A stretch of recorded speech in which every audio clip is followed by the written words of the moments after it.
galera, sejam bem-vindos a mais um vídeo do YouTube e hoje eu vou falar para vocês o que eu fiz para conseguir minha primeira vaga como programador nos Estados Unidos e o que eu sugiro que você faça se você também deseja algum dia trabalhar para fora do país e ganhar bem. Bom, antes de começar o vídeo, antes de contar toda a minha trajetória, meu nome é Diego Dieger, eu sou programador sênior há alguns anos, tive algumas empresas de tecnologia, hoje tenho 23 anos e é só o começo, vamos para cima. Eu vou do começo, não só como eu peguei a vaga, mas como foi toda a minha trajetória com programação, para que você que também é programador entenda que nada é do nada, teve a hora de plantar e a hora de colher.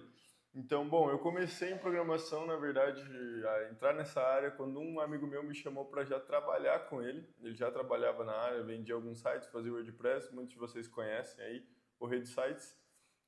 Ele me chamou para trabalhar com ele e eu aprendi a programar. Não fiz curso, não fiz faculdade no começo, eu simplesmente entrei, comecei a trabalhar nessa oportunidade que apareceu e, cara, foi virada de noite, foi loucura.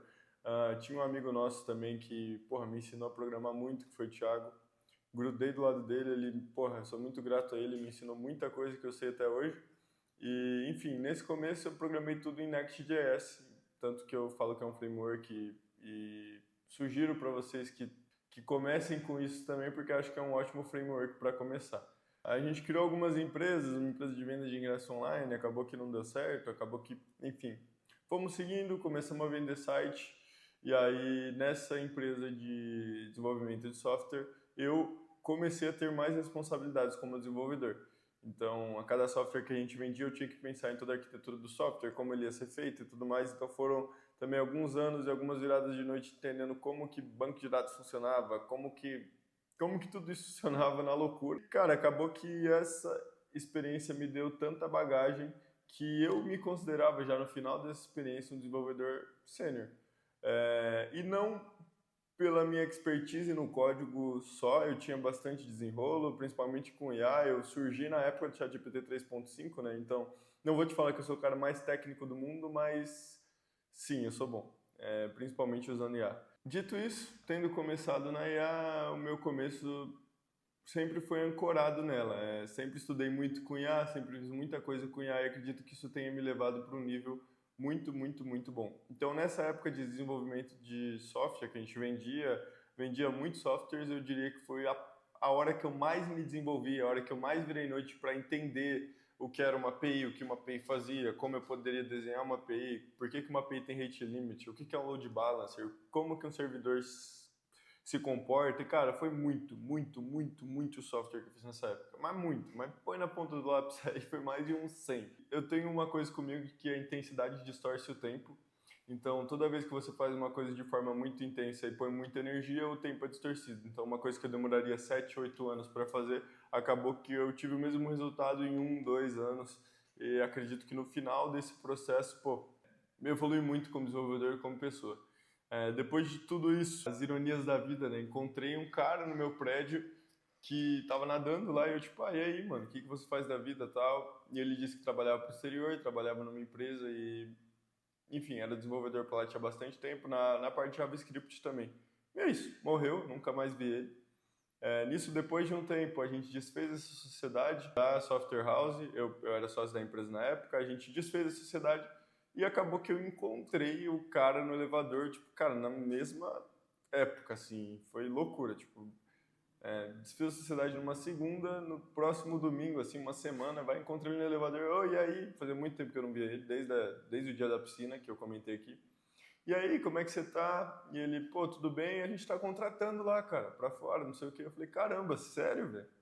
Que loucura, não sei o quê. Eu acabei de desfazer uma sociedade, vamos trocar ideia, ver se você não consegue me indicar em alguma vaga lá e tal. Enfim, ele me apresentou a empresa, me indicou para uma vaga e eu passei. Aí você pode dizer, Diogo, você teve muita sorte, velho. Como assim? Encontra um cara no elevador e do nada, é contratado por uma empresa dos Estados Unidos para ganhar em dólar, para enfim. Cara, sim, tive muita sorte. Mas eu tenho uma coisa comigo que a sorte só encontra quem está trabalhando. A sorte nunca encontrou um cara que estava encostado, um cara que estava parado. Então, tive muita sorte, mas eu estava preparado na hora que a sorte chegou. Eu estava preparado, pô, graças a Deus também, minha família sempre me deu muita educação. Eu falava inglês desde criança, então isso também me ajudou bastante. Aí vamos lá, a parte que interessa, né? Como foi o processo seletivo, o que que eu tive que mandar, como que eu acho que você também pode conseguir sua vaga no exterior, mesmo se você não conhecer alguém que trabalha lá para fora, ou se conhecer daí de um jeito muito mais fácil. Eu tive que mandar meu currículo, claro, eu coloquei todas as minhas experiências, coloquei os lugares que eu já tinha trabalhado, coloquei tudo que eu já tinha feito, mandei para a empresa analisou. Então, o primeiro passo que a empresa me passou foi uma call de introdução, né? A gente mandei o currículo, ela gostou, fui aprovado e aí eu fui para uma call de introdução, que é basicamente trocar ideia, ver se realmente eu sei o que eu estou falando, não uma entrevista muito técnica, mas tipo, realmente você trabalhou com Redis, você sabe o que é uma fila, você sabe como um gerenciamento em RabbitMQ funciona? E aí esse foi o primeiro passo, essa entrevista foi bem tranquila. Depois disso, me mandaram um code review, um code testing em IA. Fiz o code testing em IA, foi bem difícil, na verdade, não foi tão simples. Não podia usar IA para resolver, era tipo eu contra uma IA codando, e eu não podia usar IA para resolver, então foi bem difícil. Eu não completei o teste, mas eu fui bem. Então eles viram isso e falaram, beleza, você passou para a próxima fase. Aí eu tive que fazer uma entrevista, e aí, beleza, falaram que eu passei. Uma entrevista de novo, assim, tipo, beleza, gostou, tal, a gente paga tanto por hora, e foi isso. Então, passei na empresa. Só que não é tão simples assim. Diogo, você já começou a trabalhar? Não, não comecei a trabalhar.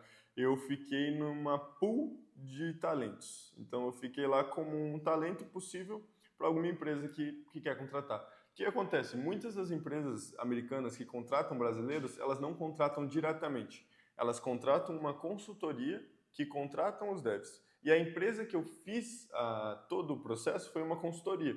Então, na verdade, eu tinha passado na consultoria. Agora, a consultoria precisava me vender, me alocar em algum cliente.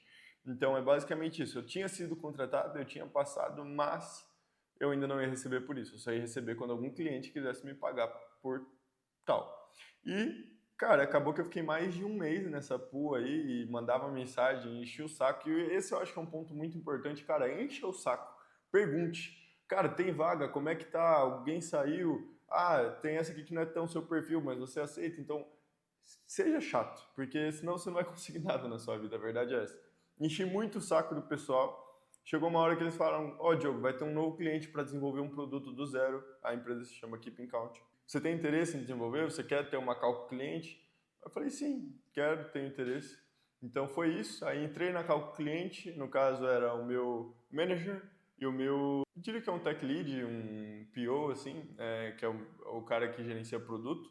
Troquei ideia com eles e eles foram super receptivos, trocamos ideia, eles foram um pouco técnicos, mas essa já é uma call mais tranquila, eles já sabem que eu passei em toda a parte técnica, então eles só queriam saber se o escopo do projeto fazia sentido para o que eu sabia programar. Essa foi uma das partes mais legais e importantes, assim, essa call com o cliente é bem... Eu fiquei com bastante medo de fazer, a verdade é essa, mas acabou que foi bem tranquilo. E é isso, depois disso fui aprovado e comecei a trabalhar.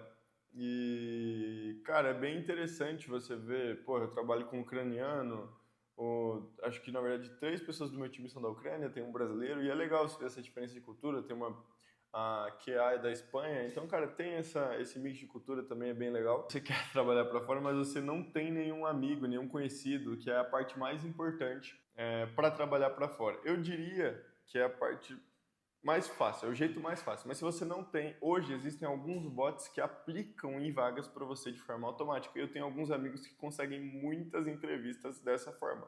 Então, eu diria para você, testa. Eu posso deixar alguns links aqui embaixo dos bots que o pessoal usa, mas, cara, é bem interessante, é bem legal. E eu acho que você vai conseguir uma vaga desse jeito se você tem nível, se você está preparado, se você já plantou. Agora, se você ainda precisa plantar, eu diria, cara, matura um pouco e daí tenta aplicar. Mas também não se subestime, às vezes você é melhor do que você pensa, tá? Essa é a dica que eu daria para quem não tem esse network inicial. Usa bot de aplicação em vaga. Comenta aqui se você entraria numa comunidade de devs para o exterior. Uma comunidade que você tem contato com devs que já trabalham para fora e novos devs que estão entrando para fazer todo esse ecossistema funcionar. Eu tenho muita vontade de fazer uma comunidade dessa e eu acho que seria bem legal. Comenta aí o que vocês acham, se vocês gostam ou não gostam dessa ideia, que mais para frente com certeza eu vou estar abrindo vagas para essa comunidade. É uma vontade muito forte minha fazer uma comunidade onde todo mundo se ajuda e eu consigo gerar valor de verdade para as pessoas. Então é isso, obrigado por ter ficado aqui até o final do vídeo. Se você gostou, se inscreve, curte, comenta e vamos trocar ideia aí. Tamo junto.